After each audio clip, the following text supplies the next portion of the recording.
Queens kwenye mechi ambazo zimesalia.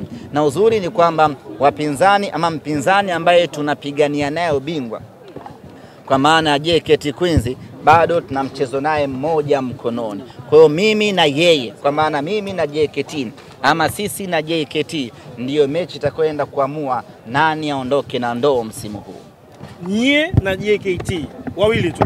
Ya, sisi na JKT kwa sababu kimwangalia Yanga Princess bado yuko chini sana.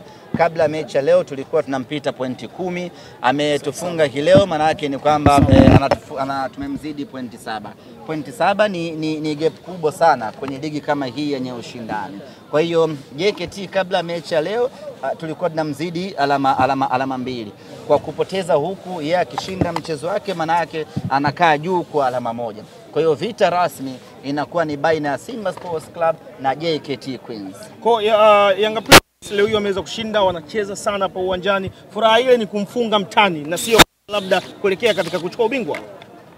Sijajua wao furaha yao hasa ni ipi, lakini always timu ndogo inapoifunga timu kubwa lazima wapate furaha kama hiyo. Timu ndogo inapoifunga timu kubwa lazima wapate furaha kama hiyo. Lakini kwa maana ama ukiniambia wana ndoto za ubingwa ni ngumu mno.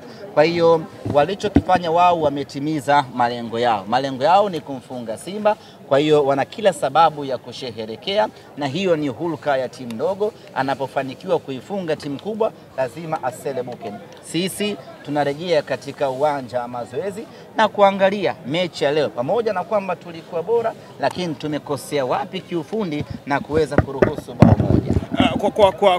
Kwa ushindi wa 3 zimeisha. 3 zimeisha. Nasikia